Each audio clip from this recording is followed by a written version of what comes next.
আজ ঘুম থেকে উঠেছিলাম প্রায় 6:30। আমার ওই বাঁধা ধরা টাইম ভাই, 6টা 6:30 বাজলেই ঘুম ভেঙে যায়। যেরকম ওই বাড়িতেও তেমন এই বাড়িতেও আমার একই অবস্থা। যাই হোক, এদিকে মা করছিল চা। তো আমি বললাম চা করছো যখন তাহলে আমি একটু বাইরে থেকে ঘুরে আসি। তো বাইরে গেলাম গেটটা খুলে। আমাদের সামনেই একটা গাছ আছে, আম গাছ। কি বলবো, গাছগুলো এত সুন্দর আম হয়েছে, দারুণ আম। আমগুলো তোমাদের দেখাচ্ছি, দাঁড়াও।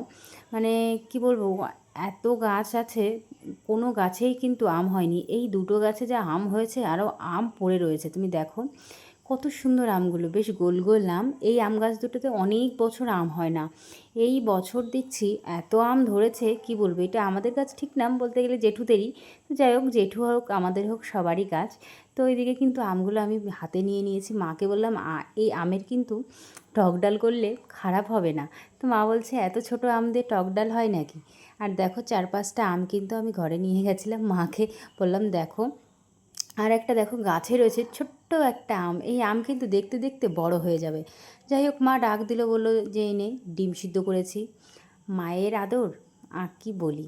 তো যাই হোক, প্রথমে কিন্তু খেয়েছিলাম ডিম সিদ্ধ। তো ডিম সিদ্ধ সকালবেলা আমি ওই বাড়িতেও খাওয়া হচ্ছে, কদিনই রেগুলার খাওয়া হচ্ছে। তা মা বললো তাহলে খাস যখন, তখন দুটো ডিম রয়েছে সিদ্ধ করে দিই, খেয়ে নে।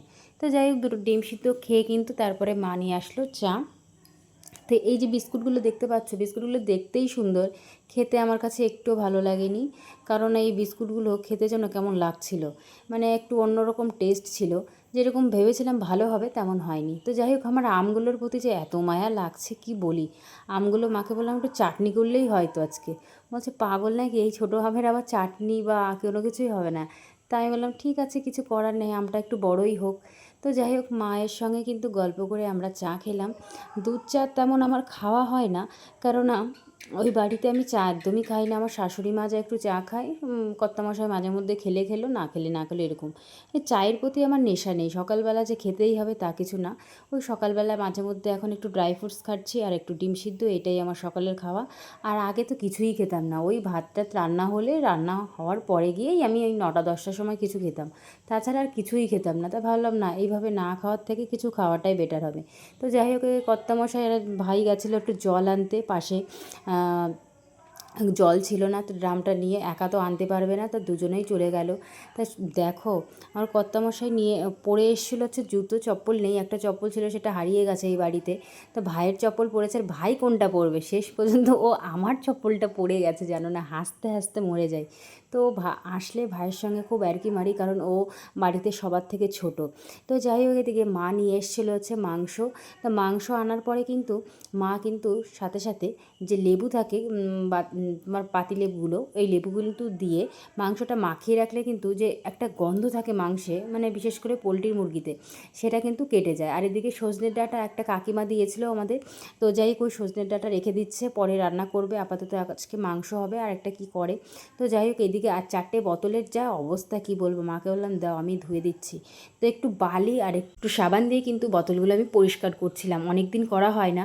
তো যাই হোক, ওই বাড়িতেও আমি কিছুদিন আগেও কিন্তু বোতল পরিষ্কার করেছি। বোতল নোংরা থাকলে ভাই আমার ভালো লাগে না। তো দেখ 4টে বোতল কী সুন্দর পরিষ্কার একদম ঝকঝক হয়ে গেছে।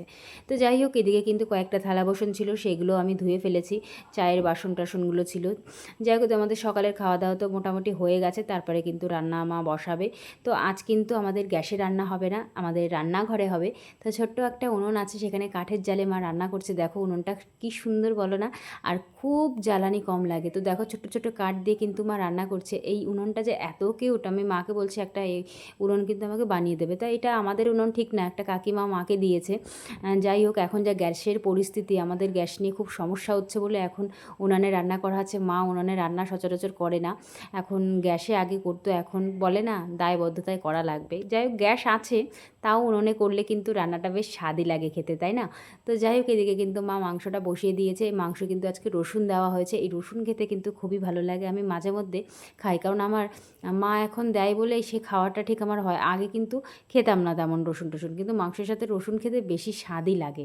তো যাই হোক, এদিকে কিন্তু মা রান্না করছে আর মায়ের পাশে বসে আছি, গল্প করছি, মাকে গুছিয়ে দিচ্ছি সব কিছু।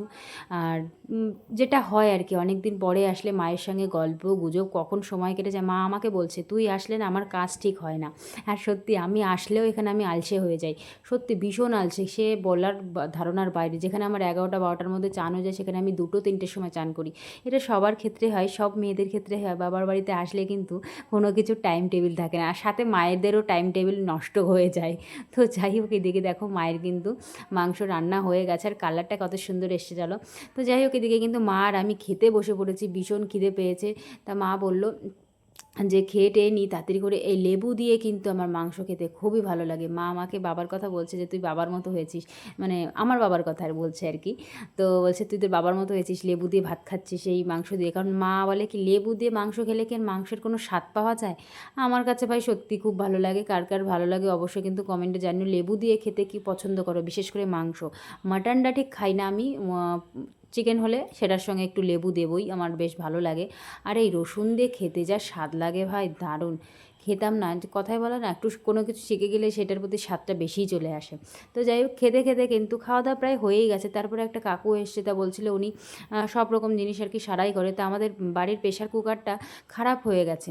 তো যাই হোক, এই প্রেশার কুকারটাকে ঠিক করাতে হবে। তা উনি বলল যে প্রেশার কুকারটা তারাও দেখছি, একটু উনি ট্রাই করলো যে ঠিক হয় কি না, অনেকভাবেই চেষ্টা করছে, অ্যান্ড দেখা যাক কি হয়।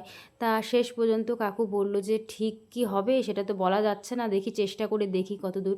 তা উনি প্রথম এসছে আমাদের এদিকে বাড়িতে, মানে আমাদের বাড়ি এই সাইডটায়।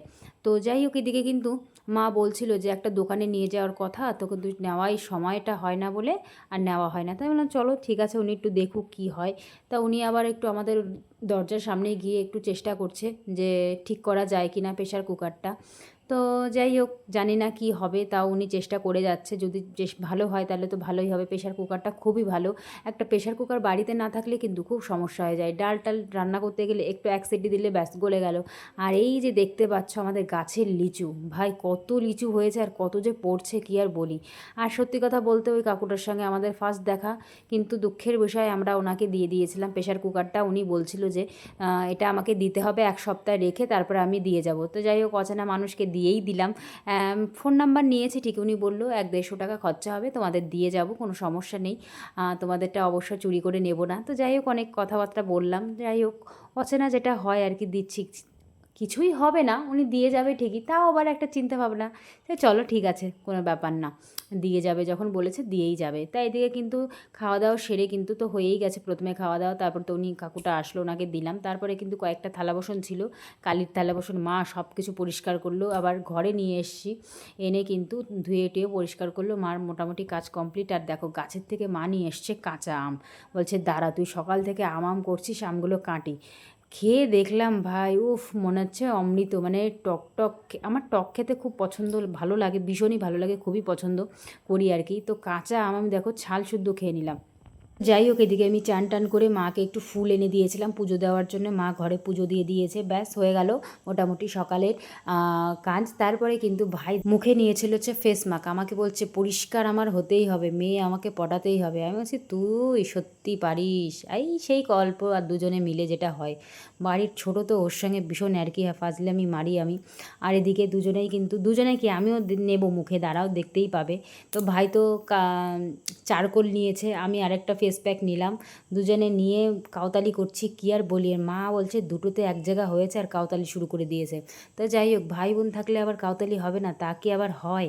তো যাই হোক, তারপরে দেখো তোমাদের মুখটা ফ্রেশ করে দেখাবো, মুখটা একটু ফর্সা ফর্সা লাগছে বলো, কালো মানুষ একটু ফর্সা হলে বেশ ভালোই লাগে। তো যাই হোক, আমি তো এমনি কালো মানুষ, একটু যদি ফর্সা হওয়া যায়, মুখে যা দাগ আছে কি আর বলি। তো চলো, এদিকে কিন্তু সব কাজবাজ কমপ্লিট, মুখ ফ্রেশ, তারপরে কর্তামশাইয়ের সঙ্গে একটু বই দেখলাম। চলো বন্ধুরা, ভিডিওটা আমি এই পর্যন্তই শেষ করব, ভালো থেকো সবাই।